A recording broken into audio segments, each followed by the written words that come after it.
नमस्कार, स्वागत है आपका एक बार फिर से एग्री पाठशाला में। आज हम बात करेंगे क्लास नंबर 3 की। ठीक है, क्लास नंबर 3 की बात करेंगे, जो कि हमारी हॉर्टिकल्चर की क्लास चल रही थी। इसकी हॉर्टिकल्चर की क्लास को ही कंटिन्यू करेंगे। ठीक है, कौन सी क्लास नंबर है? क्लास नंबर 3 है।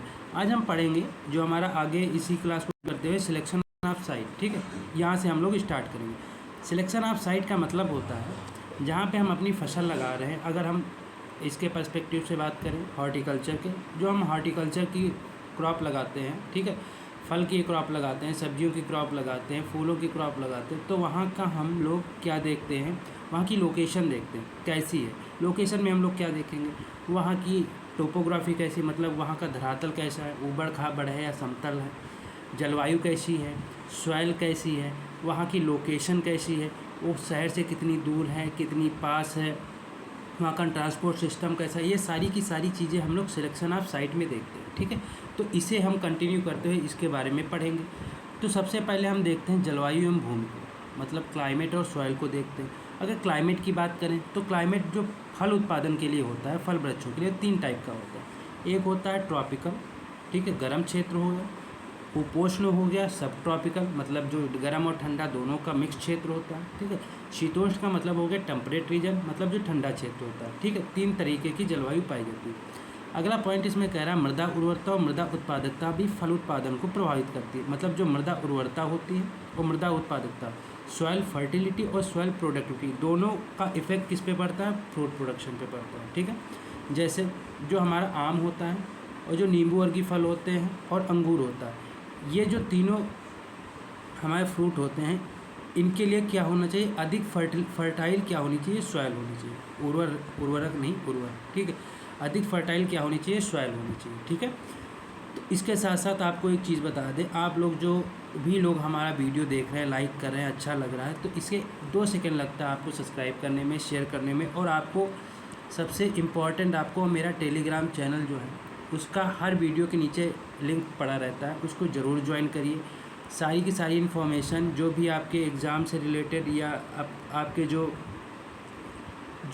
क्लास से रिलेटेड जो भी इन्फॉर्मेशन है, पीडीएफ है या कोई भी चीज़ है, आपको वहीं पे प्रोवाइड कर दी जाती है। ठीक है, तो इसे ज़रूर अटेंड करिए, क्योंकि हम आपके लिए इतना कुछ करें तो आप इतना 2 सेकंड का काम होता है चैनल सब्सक्राइब करने का। ठीक है, ग्रुप ज्वाइन करने का, तो ये चीज़ कर सकते हैं। ठीक है, अब हम बात करेंगे टोपोग्राफी की। पहले हमने क्या बात कर ली? जो हमारी सॉइल हो गई और हमारा जो क्या हो गया? जलवायु हो गई। ठीक, अब हम बात करेंगे टोपोग्राफी की। बगीचा लगाने वाली भूमि में ढलान जो होता है 1 से 5% तक होना चाहिए। अगर हम हॉर्टिकल्चर क्रॉप लगा रहे हैं, ठीक है, तो उसमें जो ढलान होता है, स्लोप होता है, कितना होना चाहिए? 1 से 5% तक होना चाहिए।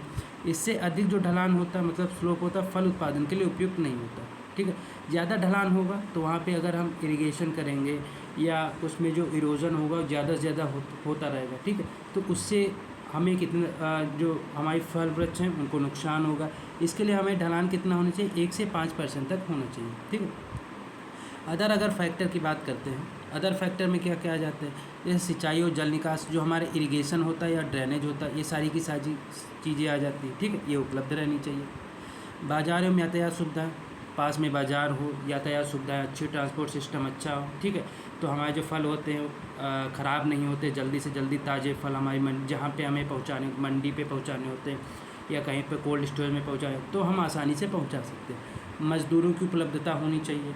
कीट एवं व्याधि रहित स्थान का क्षेत्र, मतलब जहाँ पे कीट वगैरह ना लगे, वहाँ पे हम क्या करते हैं? लोकेशन या जो हमारी साइट होती है उसको चुनते हैं। ठीक है, अगला हम लोग बात करते हैं फल बगीचा लगाने के लिए जो लोकेशन होती है वो कैसे चूज करेंगे। ठीक है, मतलब हमें जो हॉर्टिकल्चर वाला जो बगीचा लगाना, जिसमें हमें फल के वृक्ष लगाने हैं, उसकी लोकेशन की बात करें तो वो कैसे चूज करेंगे, उसको कैसे चुनेंगे?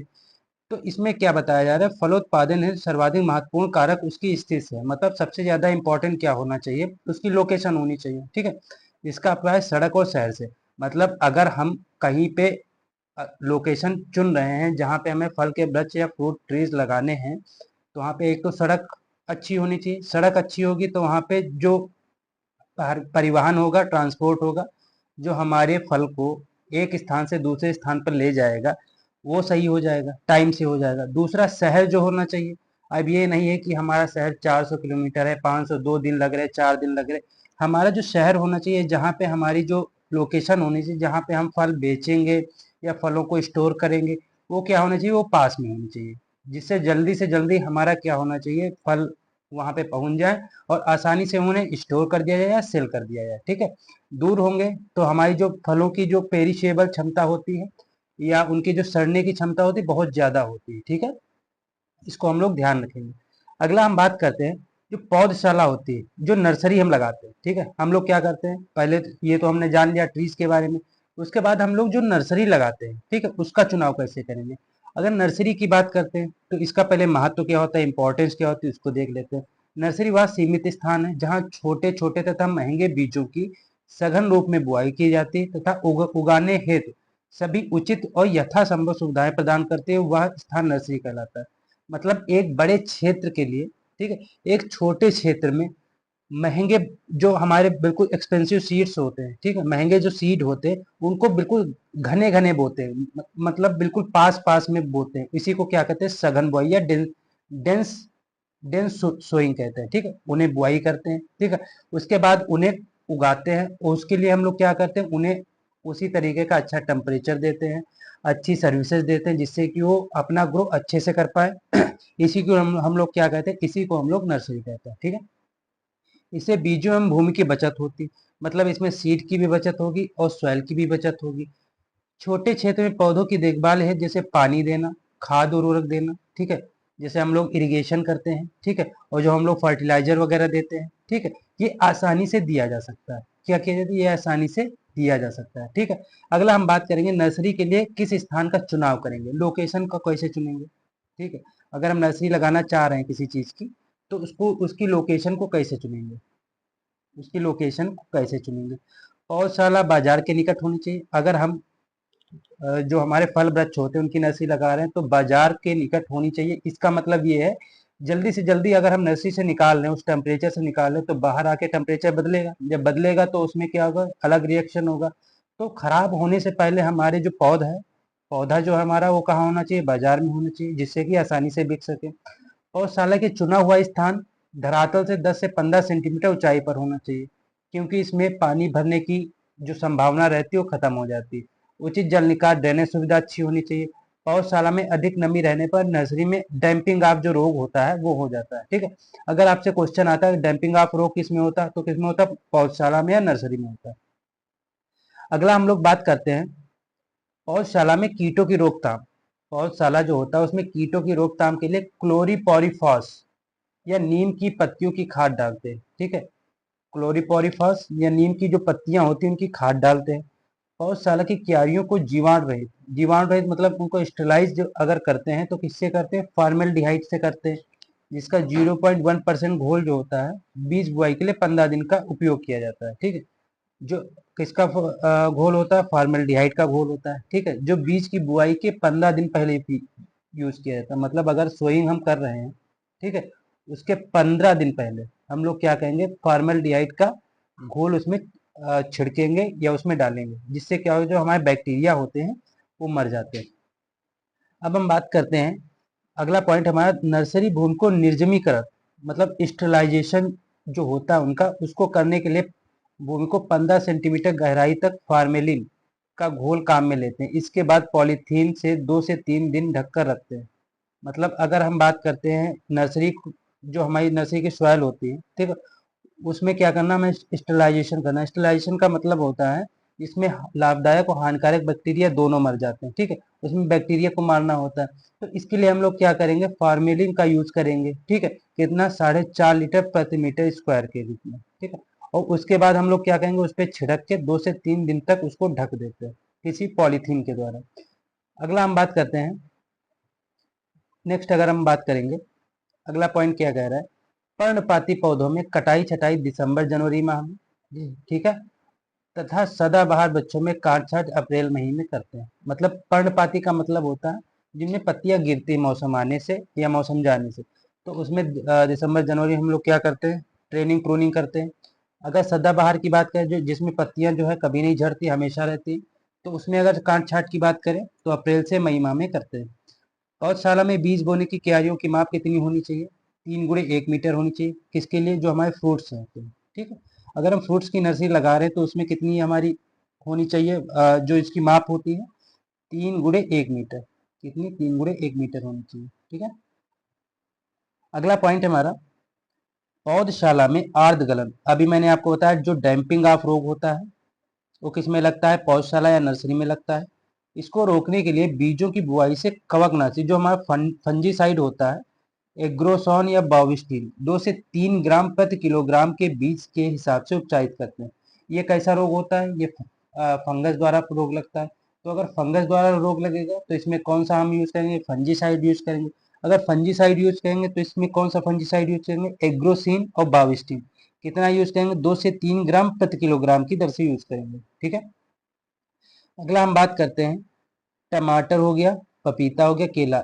अधिक पाले एवं जल भराव के प्रति अत्यधिक संवेदनशीलता इन्हें बचाव करें। मतलब जो हमारा टमाटर होता है, पपीता होता है, केला, ये जो हमारे वृक्ष होते हैं या पौधे होते हैं, ये इनमें पाला जो होता है, ठीक है, जो फ्रॉस्ट होता है, ठीक है, फ्रॉस्ट होता है, और जो वाटर लॉगिंग होती है, ये दोनों चीजें बहुत नुकसान करती हैं। ठीक है, इससे हमें क्या करना चाहिए, बचाना चाहिए। अगला है हमारा अंगूर, फालसा एवं गुलाब। ठीक है, अगला हमारा अंगूर, फालसा एवं गुलाब इत्यादि, ये जो पतझड़ी पौधे होते हैं, पतझड़ी का मतलब होता है इनमें जो पत्तियां होती है झड़ जाती है। ठीक है, अगला हम लोग बात करेंगे जो सदाबहार वृक्षों का जो रोपण होता है बरसात के मौसम में, मतलब जो ट्रांसप्लांटिंग होती है। हमने नर्सरी लगा ली, नर्सरी लगाने के बाद जब हमारे पौधे हो जाते हैं तो उनकी क्या करते हैं, ट्रांसप्लांटिंग करते हैं। जब ट्रांसप्लांटिंग करेंगे तो अगर हमारे सदाबहार वृक्ष हैं तो उनकी ट्रांसप्लांटिंग कब करेंगे, जुलाई अगस्त में। ठीक है, किस में करेंगे, जुलाई अगस्त में, बरसात के मौसम में। ठीक है, क्योंकि यह सब नई जड़ों का निर्माण सर्वाधिक होता है। ठीक है, अगर उसमें क्यों करेंगे, क्योंकि जब उसमें प्लांट ट्रांसप्लांटिंग करेंगे तो अगर बात करते हैं कि ये जो लाइन लिखी हुई है इसमें नई जड़ों का निर्माण अधिक हो सर्वाधिक होता है। तो जब नई जड़ों का निर्माण सर्वाधिक होगा तो इसे न्यूट्रिएंट और वाटर की जो एब्जॉर्प्शन है या वाटर जो होता है रिक्वायरमेंट इसकी बढ़ जाती है। तो अगर हम जाड़े के सॉरी जो बरसात का मौसम होता है उसमें करते हैं तो इसमें वाटर की अवेलेबिलिटी भी अच्छी रहती है। ठीक है, और इसमें भी, इसमें जो मौसम भी होता है नॉर्मल रहता है इनके लिए। ठीक है, इसीलिए इसमें जो जाड़े के सॉरी बरसात के मौसम में ही हम लोग क्या करते हैं, ट्रांसप्लांटिंग करते हैं। अगला हम बात करते हैं सदाबहार जो वृक्ष होते हैं उनका रोपण कैसे, कौन कौन से होते हैं। अगर सदाबहार वृक्षों की बात करें तो आम हो गया, अमरूद हो गया, नींबू हो गया, चीकू हो गया, संतरा हो गया। ये सारे के सारे कब करते हैं, जुलाई से अगस्त में। ठीक है, जो सदाबहार होते हैं, आम, अमरूद, नींबू, चीकू, संतरा, ये सभी। अगर पतझड़ी पौधरोपण की बात करते हैं तो ये कब करते हैं, जनवरी से फरवरी में। ठीक है, पतझड़ी जो होते हैं जनवरी से फरवरी में। जैसे अंगूर हो गया, आंवला हो गया, अनार हो गया, ये सारे के सारे कब करेंगे, जनवरी से फरवरी में। अगला हम बात करते हैं, अगला पॉइंट है हमारा सामान्यतः सब्जियों में 1 हेक्टेयर रोपाई के लिए 100 से 200 मीटर नर्सरी का क्षेत्र उगाते हैं। मतलब अगर हमें 1 हेक्टेयर का ट्रांसप्लांटिंग करनी है, किसमें, अगर 1 हेक्टेयर की ट्रांसप्लांटिंग करनी है किसमें, सब्जियों में। ठीक है, तो हम लोग क्या करेंगे, तो उसके लिए हम लोग क्या करेंगे, 100 से 200 मीटर की आकार की हम लोग क्या करते हैं, नर्सरी उगाते हैं। 100 से 200 मीटर नर्सरी का क्षेत्र हम लोग लेते हैं। ठीक है, अगर 1 हेक्टेयर का हम लोगों को क्या करना है, ट्रांसप्लांटिंग करनी है। ठीक है, वहीं अगर ओनियन की बात करते हैं, प्याज में नर्सरी के लिए 500 मीटर प्रति हेक्टेयर की क्षेत्र से हम लोग क्या करते हैं, नर्सरी उगाते हैं। ठीक है, अगला हमारा है उद्यान की फसल है तो गड्ढे तैयार करना। ठीक है, जो हमारा उद्यान होता है, उद्यान का मतलब जो हॉर्टिकल्चर होता है, ठीक है, जो गार्डन होता है, उसके लिए हम लोग क्या करते हैं, गड्ढे तैयार करते हैं। जो सामान्यतः गड्ढे होते हैं नॉर्मली जो हम लोग पिट बनाते हैं, गड्ढे बनाते हैं, उनको 1 महीने पूर्व तैयार कर लिया जाता है। ठीक है, जब उन्हें ट्रांसप्लांटिंग होनी होती है उसके 1 महीने पहले तैयार कर लिया जाता है। वर्षा ऋतु में फलदार वृक्षों के लिए गड्ढे मई जून में खोदकर 1 माह तक खुला रखते हैं। ठीक है, अगर हमें बरसात में ट्रांसप्लांटिंग करनी है तो हम लोग क्या करते हैं कि गड्ढा खोद लिया, उसको 1 महीने तक हम लोग खुला छोड़ देते हैं। अगर आकार की बात करते हैं, ठीक है, कुछ फ्रूट्स होते हैं जिनमें पर्टिकुलर अलग अलग आकार के गड्ढे बनते हैं। जैसे अगर बात करें बड़ा आकार, 1 × 1 × 1 मतलब लंबाई गुणे चौड़ाई गुणे गहराई। ठीक है, ये सारी की सारी चीजें किस में पाई जाएंगी, आम में, चीकू में, जामुन में, आंवला में, बेर में, कटहल में। ठीक है, इन सभी वृक्षों में अगर गड्ढे का आकार की बात करें तो कितना होना चाहिए, 1 मीटर जो लंबा होना चाहिए, 1 मीटर चौड़ा होना चाहिए, 1 मीटर गहरा होना चाहिए। ठीक है, अगर गड्ढे के भरने की बात करते हैं, ठीक है, तो 50 ग्राम मैलाथियान होना चाहिए या क्यूनाफ्लोस पाउडर होना चाहिए, 5 ग्राम बायोस्टिन होनी चाहिए, 20 ग्राम एफआईएम मतलब गोबर की खाद होनी चाहिए, 5 किलोग्राम वर्मी कंपोस्ट होनी चाहिए, ठीक है, 100 ग्राम एसएसपी होना चाहिए, 50 ग्राम यूरिया होना चाहिए और सभी गड्ढों में 2/3 सामान्य मिट्टी व 1/3 कंपोस्ट भरी जानी चाहिए, ठीक है। इतनी सारी जो किस्में लगती हैं जो बड़े आकार के गड्ढे होते हैं। अगर मध्यम आकार के गड्ढे की बात करें, 75 × 75 × 75 मतलब लंबाई 75 सेंटीमीटर, गहराई 75 सेंटीमीटर और जो चौड़ाई होती 75 सेंटीमीटर, ठीक है। अगर इसमें कौन कौन से मध्यम आकार में, अनार हो गया, नींबू हो गया, अमरूद हो गया, करौंदा हो गया, ठीक है। अब हम बात करते हैं जो छोटे आकार के गड्ढे होते हैं। कौन से? जो छोटे आकार के गड्ढे होते हैं उनमें कौन कौन से प्लांट लगाते हैं, जैसे हमारा केला हो गया, पपीता हो गया, अंगूर हो गया, फालसा हो गया, ये सारे के सारे किसमें लगाते हैं? छोटे आकार के जो गड्ढे होते हैं, ठीक है। इसका जो आकार रहता है कितना रहता है? 50 × 50 मतलब अगर बड़े की बात करते हैं, ठीक है, तो 1 × 1 × 1, ठीक है।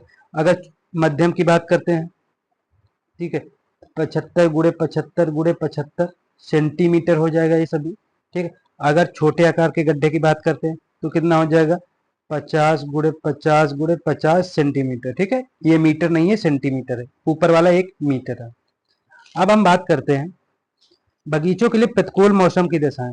प्रतिकूल का मतलब होता है जो उनकी एंटी होती है। एंटी का मतलब होता है जो हमारे बगीचे होते हैं, गार्डन होते हैं, उनके लिए कौन कौन सी दशाएं हानिकारक होती हैं, उनकी बात करेंगे। जैसे हमारा हो गया पाला कोहरा, ठीक है। पाले से सर्वाधिक प्रभावित जो पौधे होते हैं, जैसे केला हो गया हमारा, पपीता हो गया, टमाटर, ये सारे के सारे पौधे किससे ज्यादा प्रभावित होते हैं? पाले से या कोहरे से। पाले का सर्वाधिक प्रभाव दिसंबर से जनवरी में रहता है, ठीक है, क्योंकि ठंडी का मौसम रहता है। बचाव के लिए क्या करना चाहिए? सिंचाई करके पाले से बचाव किया जाता है, ठीक है। इरिगेशन करके हम लोग क्या करते हैं? पाले से बचाव करते हैं, ठीक है। दूसरे की अगर बात करें, दूसरे पॉइंट की, सुबह के समय अगर पाला पड़ रहा है तो सुबह के समय जो 4 से 5 बजे का टाइम होता है, खेत की उत्तरी पश्चिमी सीमा पर घास फूस से धुआं करके पाले से बचाव किया जा सकता है, ठीक। कौन से क्षेत्र, कौन से दिशा में? उत्तर पश्चिम दिशा में, ठीक है। मान लो ये नॉर्थ है, ये ईस्ट है, ये वेस्ट है और ये साउथ है, ठीक है। तो उत्तर पश्चिम दिशा में, ठीक है, मतलब इस दिशा में हमें क्या करना चाहिए? धुआं करना चाहिए, ठीक है। किसका धुआं करना चाहिए? घास को जला के उसको धुआं करना चाहिए, उससे क्या हम लोग पाले से बचाव कर सकते हैं। और हम क्या कर सकते हैं? केमिकल की बात करें तो 0.1% गंधक के घोल का छिड़काव करके पाले से बचा। गंधक का मतलब होता है सल्फर, ठीक है। सल्फर का भी छिड़काव करके हम लोग पाले से बच सकते हैं। टटिया या घास फूस बांध कर, ठीक है, मतलब चारों तरफ से घास फूस बांध देना चाहिए, टटिया बांध देना चाहिए, ठीक है। छोटे पौधों में 1 से 2 वर्ष की उम्र वालों में, ठीक है, वायुरोधी पट्टी लगाकर उत्तर दिशा में आने वाली जो ठंडी हवाएं होती, ठीक है, और जो पश्चिम दिशा से आने वाली जो लू चलने वाली होती, ठीक है, उसके द्वारा हम लोग क्या करते हैं? बचाव कर सकते हैं। दूसरा हम बात करते हैं लू की। पहला तो हमने कोहरा की बात कर ली। कोहरे में हम लोग की बचाव की बात करें तो हमने कोहरे में सिंचाई की से बचाव कर सकते हैं, धुएं से बचाव कर, धुआं का बचाव कर सकते हैं, ठीक है, सल्फर का यूज करके बचाव कर सकते हैं। अगर लू की बात करते हैं, उत्तर भारत में मई जून में चलने वाली गर्म हवा को क्या कहते हैं? लू कहते हैं, ठीक है। जो हमारा उत्तर भारत है, ठीक है, उसमें जो मई जून में गर्म हवा चलती है उसको हम लोग क्या कहेंगे? लू कहेंगे, ठीक है। बचाव के लिए क्या कर सकते हैं? लू से बचाव है बड़े जो वृक्ष के तने चूने के घोल का लेप कर देना चाहिए। जब चूने के घोल का लेप करते हैं तो जो हमारा व्हाइट होता है, जो चूना होता है, वो हमारा क्या करता है? जो लू की जो गर्म हवा की गर्मी होती है वो प्लांट को डायरेक्टली इफेक्ट नहीं करती, इसीलिए क्या क्या लगाया जाता है? उस पर चूने का घोल लगाया जाता है। सिंचाई करके बचाव किया जा सकता है, ठीक है। टटिया बांध के या बच पट्टियां लगाकर लू से बचाव कर सकते हैं। अगला हम बात करते हैं, ये तो हमने पढ़ लिया साइट ऑफ सिलेक्शन कैसे करेंगे, बचाव कैसे करेंगे। अब हम विधियां पढ़ते हैं कि किस तरीके से हम लोग बाग लगाते हैं, ठीक है। हमने ट्रांसप्लांटिंग नर्सरी पढ़ ली, अब हम लोग ट्रांसप्लांटिंग के तरीके कैसे कैसे ट्रांसप्लांट कर सकते हैं, बाग कैसे लगा सकते हैं, ठीक है। उसमें सबसे पहला मेथड आता है स्क्वायर मेथड या वर्गाकार विधि, ठीक है। अब हम बात करते हैं वर्गाकार विधि या स्क्वायर मेथड की। यह बगीचा लगाने की सबसे सरल, उत्तम एवं सर्वाधिक विधि प्रचलित है, ठीक है। मतलब सबसे जो फेमस विधि है कौन सी? स्क्वायर मेथड या वर्गाकार विधि। वर्गाकार विधि में पौधे से पौधे की दूरी और पंक्ति से पंक्ति की दूरी समान रहती है। मतलब जो वर्ग हमारा होता है, वर्ग की क्या होती? चारों भुजाएं बराबर होती। मतलब अगर हम ये वर्ग बना देते हैं, ठीक है। इसकी चार, ये भी भुजा बराबर है, ये भी बराबर है, ये भी बराबर और ये भी बराबर, ठीक है।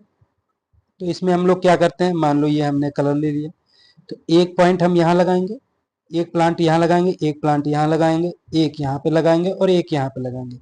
तो इसके बीच की दूरी बराबर होगी, इसके बीच की दूरी बराबर होगी, ये भी दूरी बराबर होगी, ये भी दूरी बराबर होगी, ठीक है।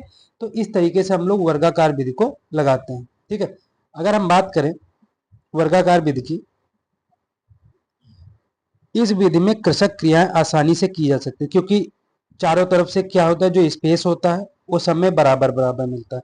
प्रति हेक्टेयर पौधे की संख्या अगर हमें ज्ञात करनी, तो हमें कौन सा फार्मूला लगाते हैं, क्षेत्रफल जो होता है एक हेक्टेयर में कितना होता है, 10,000 मीटर स्क्वायर होता है।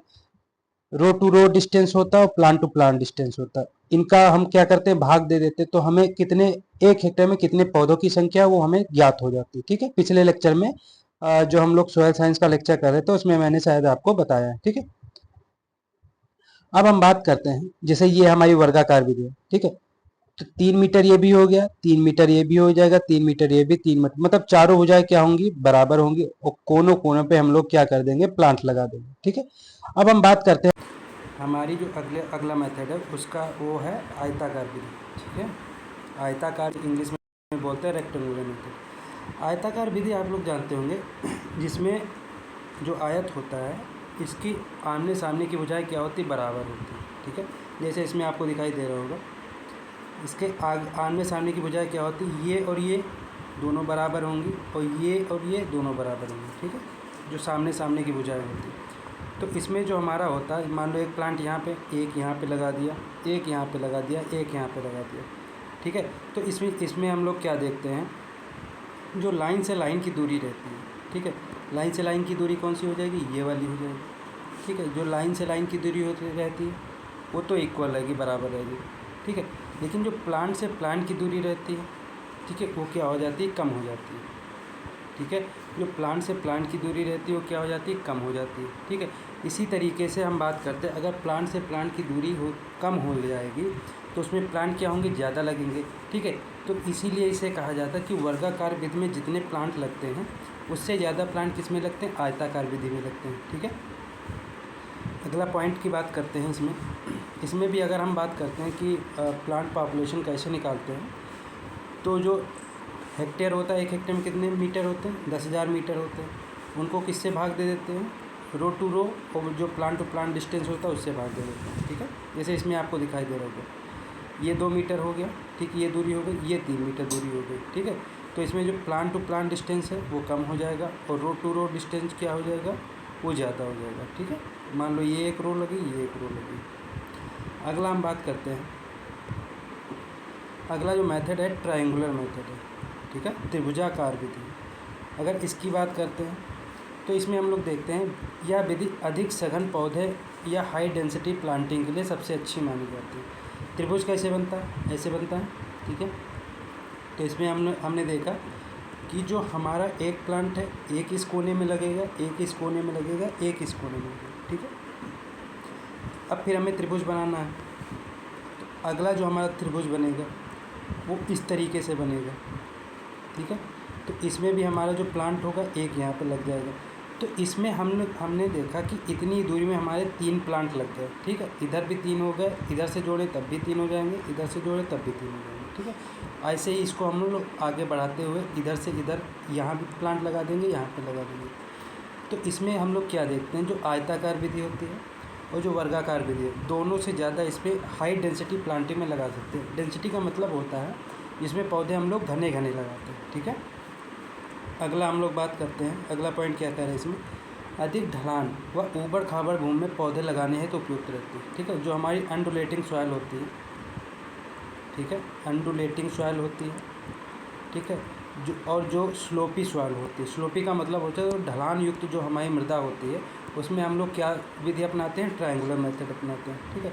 अगला पॉइंट क्या कह रहा है, वर्गाकार विधि की अपेक्षा कम पौधे लगाए जाते हैं, ठीक है।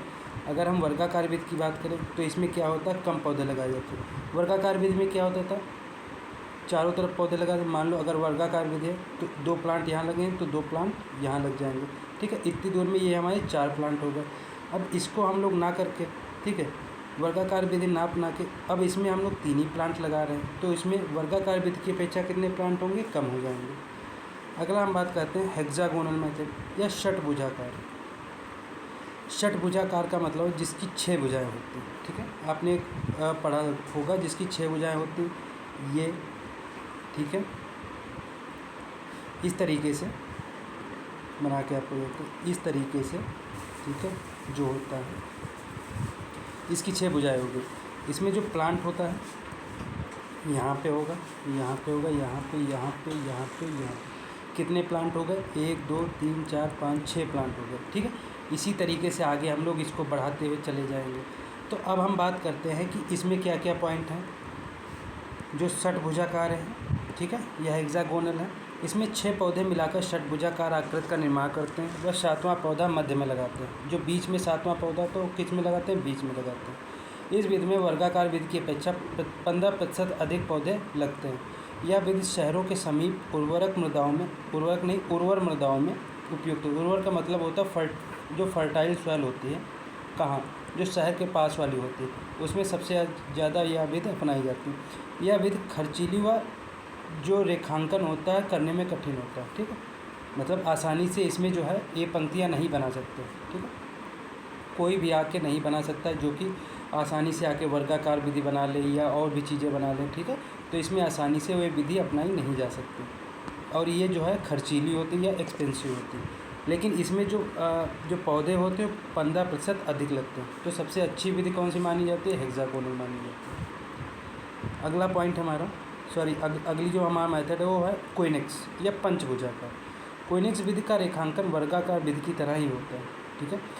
परंतु प्रत्येक वर्ग के बीच में एक पूरक पौधा लगाते हैं जो बगीचे के अतिरिक्त आय का स्रोत होता है। मान लो हमने वर्गाकार विधि ऐसे बनाई थी, अब बीच में इसके बीच में एक पौधा और लगा दिया, तो ये क्या हो गया, हमारा पूरक हो गया, फिलर विधि हो गई।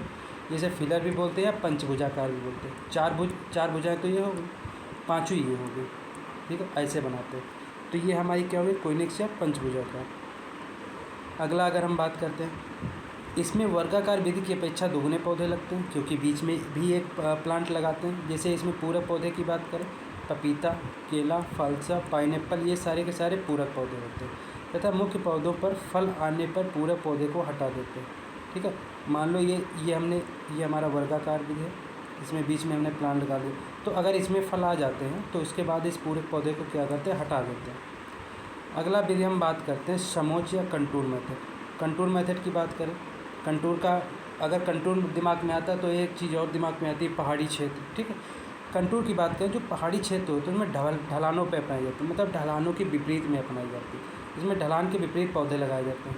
अगर ढलान के विपरीत हमारे पौधे लगते हैं तो उससे बहुत सारी चीज़ें जो हमारी होती हैं वो रुक जाती है। जैसे कि हमारा जो वाटर होता है, ठीक है, वो नीचे नहीं आ पाता, वहीं पे रुक जाता है, ठीक है।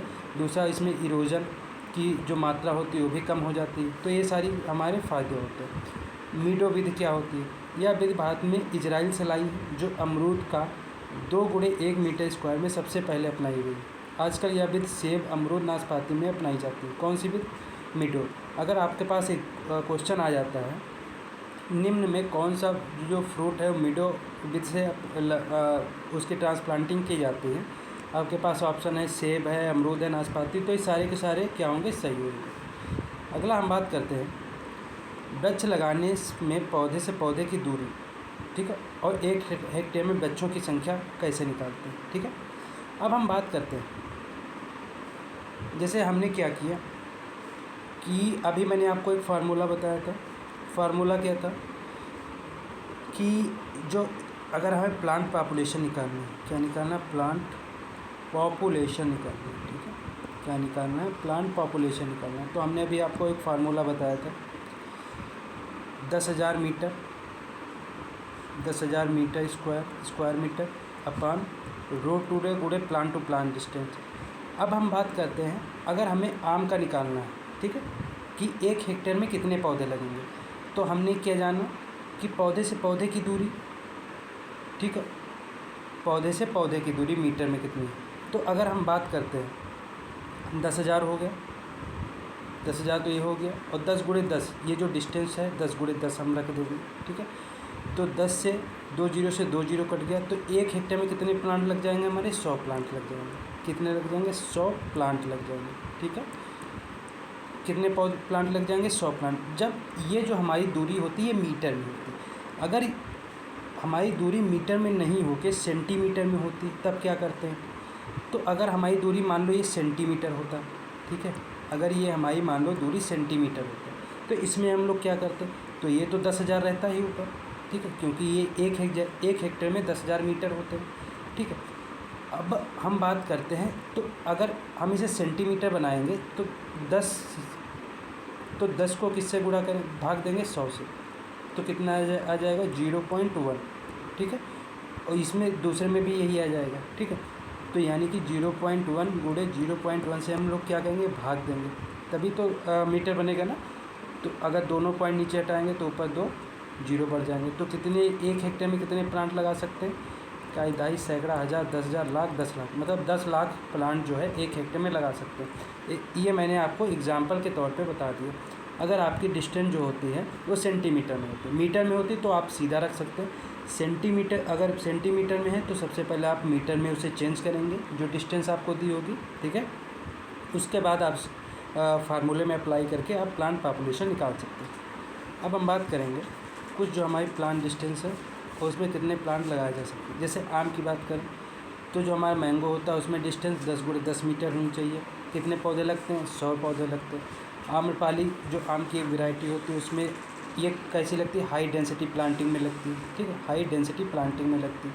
ठीक है, तो इसमें जो डिस्टेंस होता है 2.5 × 2.5 मीटर होता है। कितने प्लांट लगते हैं? 1600। अब इसको हम लोग अप्लाई करके देख लेते हैं। ठीक है, एक अप्लाई कर 10,000 मीटर हो गया। कितना डिस्टेंस हो गया? 2.5 × 2.5 मीटर हो गया। ठीक है, अब नीचे 2 पॉइंट हटाएंगे, ऊपर 2 गुणे बढ़ जाएंगे। ठीक है, तो 25 चौका 100, कितने जीरो बढ़ जाएंगे? 1 2 3 4, 1 2 3 4। ठीक है, 25 चौका 100, 25 से कम 25, कितना बचा? 15, 25 छक्का 150, कितना हो गया? 1600। तो यही आ गया हमारा 1600 प्लांट। ठीक है, तो इसी तरीके से हम लोग सारे के सारे पौधों के प्लांट पॉपुलेशन निकाल सकते हैं। आंवला, खजूर, चीकू की बात करते हैं तो डिस्टेंस 8 × 8 मीटर होता है। ठीक है, अगर प्लांट पॉपुलेशन की बात करते हैं 156 होना चाहिए। लहसुन की बात करते हैं, ठीक है, 6 × 6 मीटर होता है, 277 प्लांट होते हैं। अमरूद, बेर, नींबू वर्गी की बात करते हैं, ठीक है, 6 × 6 मीटर होता है। अनार की बात करते हैं 5 × 5, कितने पॉपुलेशन होनी चाहिए? 400 प्लांट होने चाहिए। अंगूर, फालसा, करौंदा की बात करते हैं 3 × 3 मीटर, 1100 प्लांट होने चाहिए। पपीता की बात करते हैं 2 × 2 मीटर, 2500 प्लांट होने चाहिए। ठीक है, वहीं अगर हम बात करते हैं पपीता, जो पूसा नन्हा वैरायटी होती है वो कौन सी लगती है? हाई डेंसिटी प्लांटिंग पे लगती है। ठीक है, तो उसमें कितनी हम डिस्टेंस देते हैं? 1.25 × 1.25